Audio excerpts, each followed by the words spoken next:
Was the reality of the crucifixion even more horrifying than we think? So if you don't know, The Passion of the Christ was the very popular film about the crucifixion of Jesus. People don't realize how brutal the pre-modern ancient world was. Keeping millions of people spellbound when it first aired, The Passion of the Christ was not just a depiction of Christ's suffering.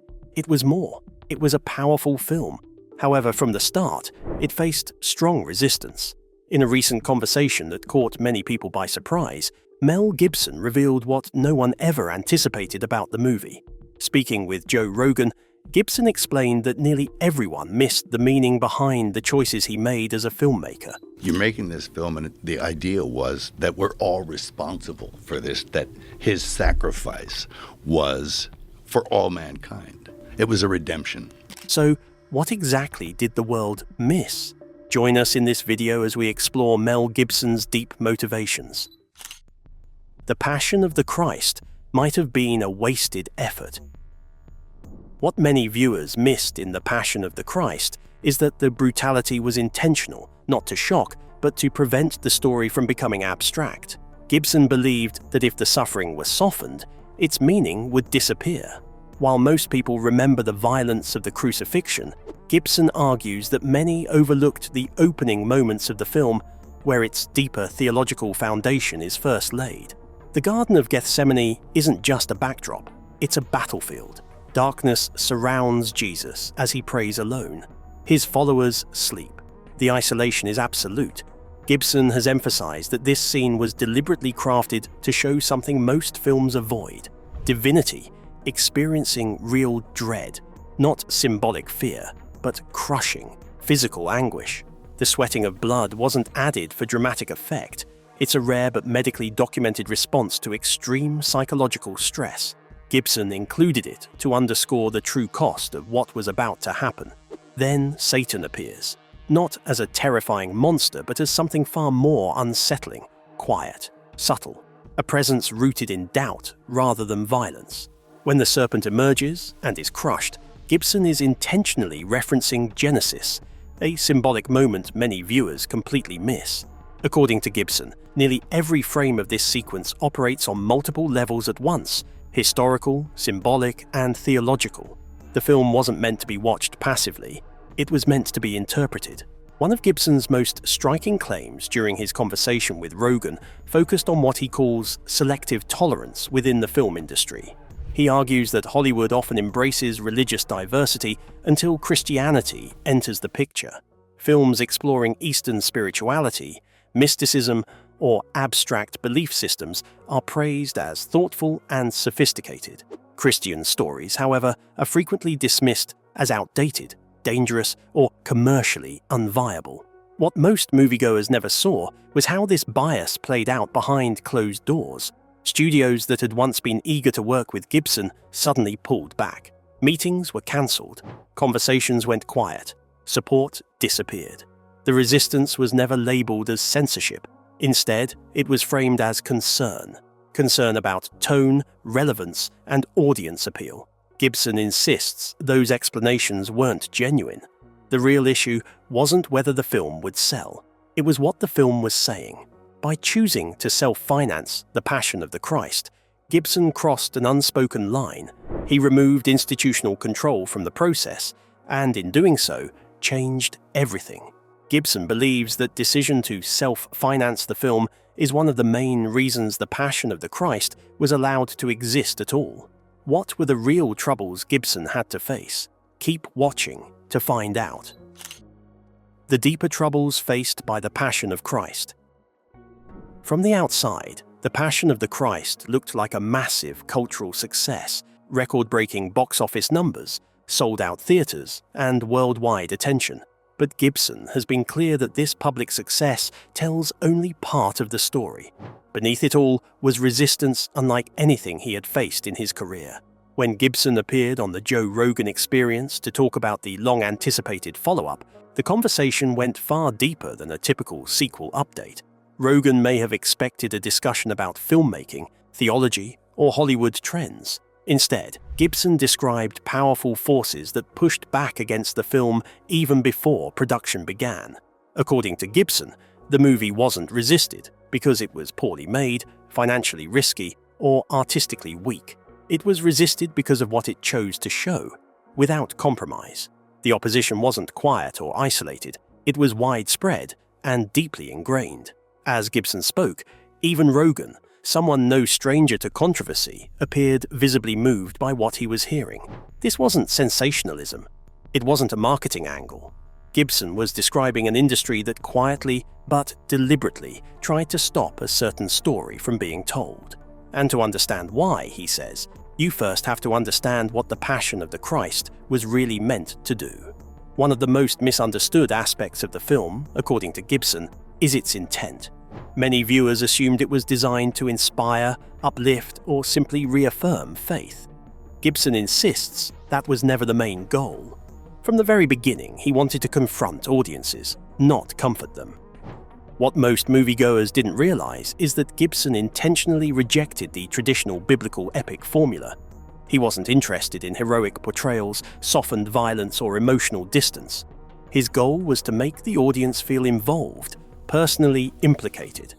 As Gibson explained to Rogan, the core idea behind the film was deeply uncomfortable. The suffering shown on screen wasn't meant to feel distant or historical. It was meant to feel shared. The film was built around the belief that responsibility for Christ's suffering belongs to all of humanity, not to one group, and not to a single moment in history. To bring that idea to life, Gibson immersed himself in the Gospels, not as inspirational literature, but as accounts of intense physical and spiritual confrontation. He studied every reference to the final hours of Jesus' life. But he didn't stop there. He also drew from ancient theological commentary, early Christian writings, and symbolic traditions that most films never attempt to visualize. Yet, one of the most unsettling parts of his conversation with Rogan focused on what happened during production. What went on behind the scenes? How was Gibson able to pull off this masterpiece? Keep watching to find out. The sacrifices that created the masterpiece. Jim Caviezel's suffering, Gibson says, wasn't staged. The weight of the cross caused real injuries. The scourging involved actual blows. The pain visible on screen was pain that was genuinely endured.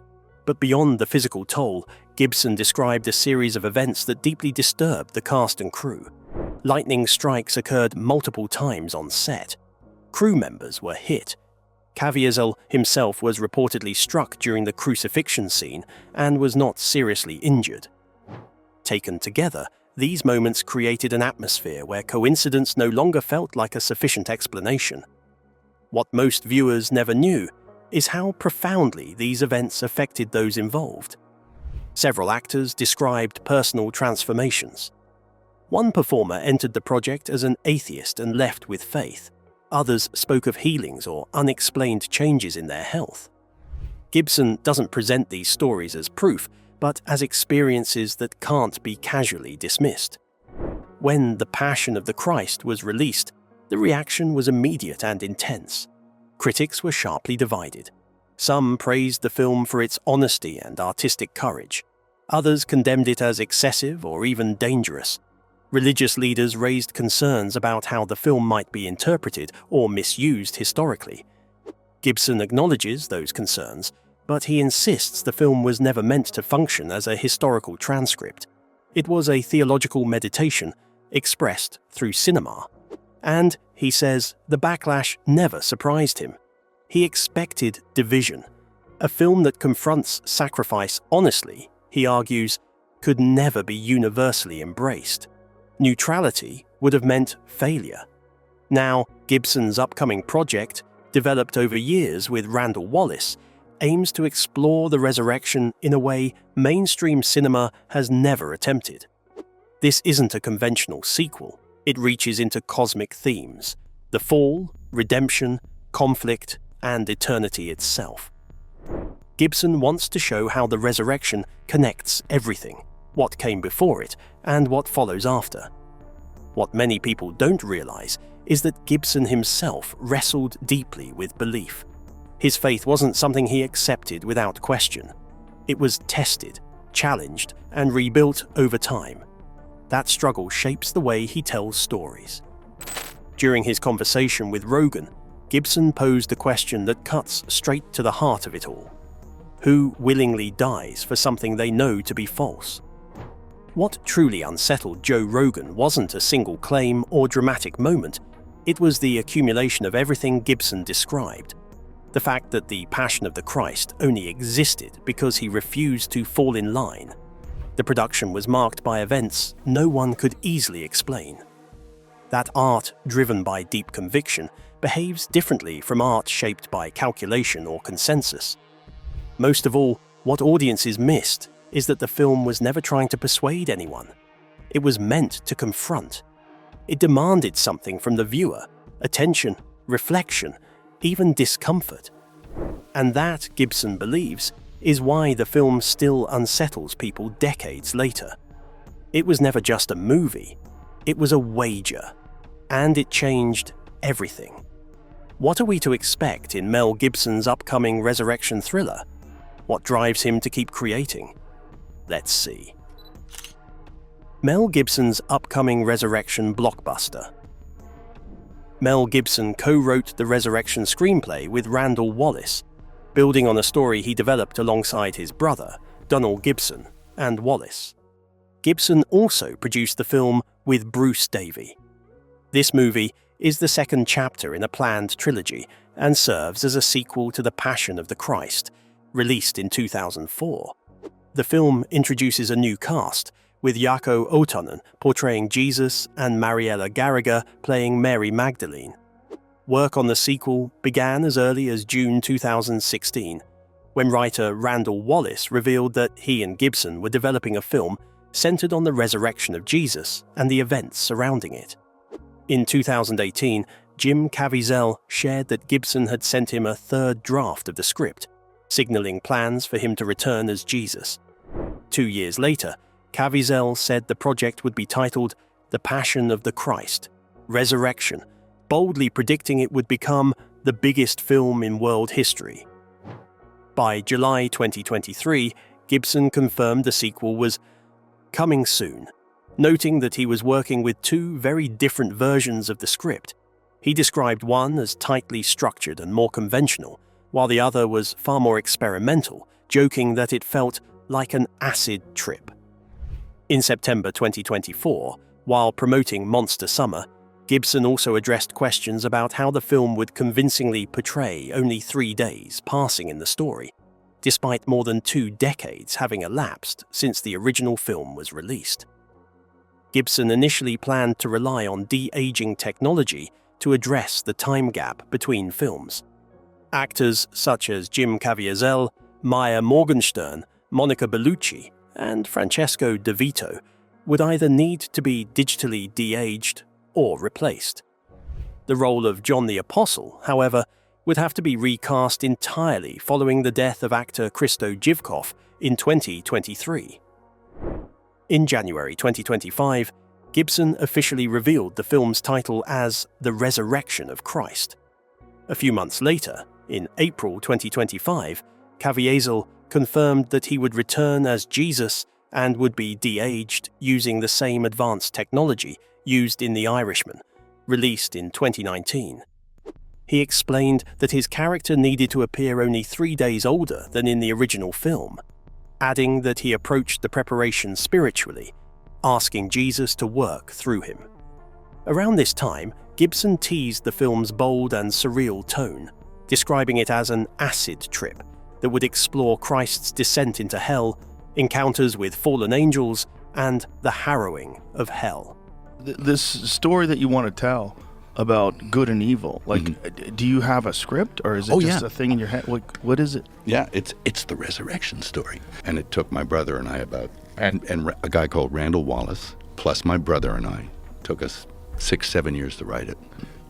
However, by October 2025, as the project entered pre-production, reports emerged that both Caviezel and Bellucci had exited the film, with their roles being recast. Days later, it was announced that the entire original cast would be replaced, citing scheduling conflicts and the high cost of de-aging CGI as key reasons. Finnish actor Jaakko Otonen was cast as Jesus, replacing Caviezel. Mariella Garriga took over the role of Mary Magdalene from Bellucci. Kasia Smutniak was cast as Mary, the mother of Jesus, replacing Maya Morgenstern, and Pierluigi Pacino assumed the role of Peter, replacing Francesco De Vito. Riccardo Scamaccio was cast as Pontius Pilate, replacing Hristo Naumov Shopov, while Rupert Everett joined the film in an undisclosed role. Otonen's casting as Jesus, replacing Jim Caviezel, drew criticism from some observers who argued that the choice further lightened the on-screen portrayal of Jesus' skin tone. Separately, Kasia Smutniak's public support for Poland's 2020 to 2021 strike Kobiet protests, opposing the country's near-total abortion ban, sparked backlash from some Polish conservatives. Ruled unconstitutional in October and came into force at the end of January. It means that 98% of abortions in 2019 would now be illegal, a near-total ban, sparking outcry and tens of thousands protesting across Poland. They objected to her being cast as the Virgin Mary and launched a campaign urging Gibson to recast the role. Principal photography officially began on October 6, 2025. The film is being shot primarily at Cinecittà Studios in Rome and is scheduled to be completed alongside its sequel. Earlier reports had suggested filming would start in early 2025. Production continued at Cinecittà with the new cast, while additional scenes are set to be filmed in several Italian locations, including Gravina in Puglia, Matera, Ginosa, Torre Guaceto, Brindisi, and Krakow. In October 2025, the film's production budget was confirmed to be $100 million. Initial reports in April 2025 indicated that the film would be released sometime in 2026. The following month, Lionsgate acquired the distribution rights. The Resurrection of Christ, Part 1, is now officially scheduled for release in the United States on March 26, 2027. Away from trying to interpret these Bible stories, what has Mel Gibson's life been like? Were these complexities related to Joe Rogan's silence? Keep watching to find out. Mel Gibson's life away from the screen. In 2017, Mel Gibson appeared in the comedy Daddy's Home 2, playing the father of Mark Wahlberg's character. That same year, he also became a father again in real life. His girlfriend, writer and director Rosalind Ross gave birth to their son. The two first met in 2014, when Gibson's production company hired Ross as a co-writer on a script. In 2018, Gibson took on two very different roles. He starred as veteran police officer Brett Ridgman in the gritty action film Dragged Across Concrete, and played Oxford professor James Murray in the biographical drama The Professor and the Madman, based on Simon Winchester's book. Gibson had actually acquired the rights to the book back in 1999, but struggled for years to get the project made. When production finally moved forward, problems quickly arose. Gibson wanted to direct the film himself and shoot on location in Oxford, but the studio rejected the plan due to budget and scheduling concerns. The disagreement escalated into a lawsuit, and one of the scriptwriters ultimately stepped in as director. Gibson lost the case and chose not to take part in promoting the film. Over time, life has taught Gibson to keep his opinions to himself, as they often spark controversy. He openly admits to being unapologetically politically incorrect, and says he finds the pressure to be tactful both intimidating and counterproductive to honest thinking constantly. "Not everyone is going to like you all the time," he has said. His sense of humor has also divided opinion. Helena Bonham Carter, who worked with him on Hamlet, once described his jokes as crude, toilet-based, and lacking refinement. Sophie Marceau may not have been amused either. During the filming of Braveheart, Gibson reportedly pranked her by exposing himself. Julia Roberts also had an unusual experience while filming Conspiracy Theory, when Gibson once gave her a wrapped gift that turned out to contain a dead rat. Mel Gibson's political views are often described as ultra-conservative, and he is frequently linked to the Republican Party, though he has never publicly identified himself as a Republican. He has, at times, spoken favorably about Republican President George W. Bush, while also expressing reservations about the Iraq War. What is more certain is that many of Gibson's beliefs closely align with traditional Catholicism. While preparing for the Passion of the Christ, Gibson immersed himself in early Christian writings. His personal library expanded to include ancient religious texts, and he began collecting wooden crosses, icons, and antique furniture sourced from European monasteries.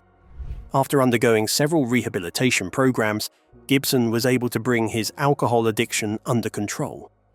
Treatment also helped him manage a lifelong struggle with depression, which he has dealt with since his teenage years. One habit he has never managed to quit, however, is smoking.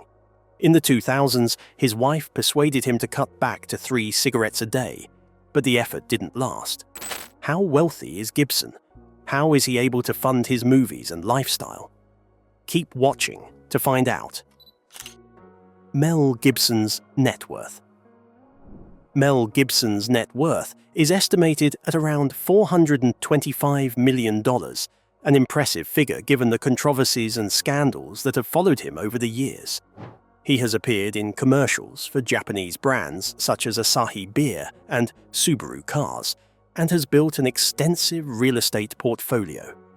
From 1994 to 2007, Gibson owned a large estate in Greenwich, Connecticut. He purchased the property for $9 million and later sold it for $40 million as part of his divorce settlement with Robin Gibson. Since 2008, he has owned a home in Malibu, which he bought for $11.5 million. Despite listing the property for sale several times, the mansion, featuring 5 bedrooms, a guest house, a library, expansive living areas, and 2 swimming pools, remains in his possession. Gibson also owns a ranch in Costa Rica, which he purchased in 2007 for $26 million after completing work on Apocalypto. In 2009, Gibson purchased a mansion in Sherman Oaks, California, intending to live there with Oksana Grigorieva and their daughter. Those plans ultimately fell apart.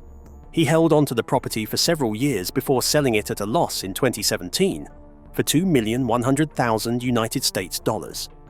Over the years, Gibson has been seen driving everything from a modest Toyota Cressida to a luxury Maserati valued at around $110,000. So, what do you think about Joe Rogan's silence when Mel Gibson revealed this about the Passion of the Christ?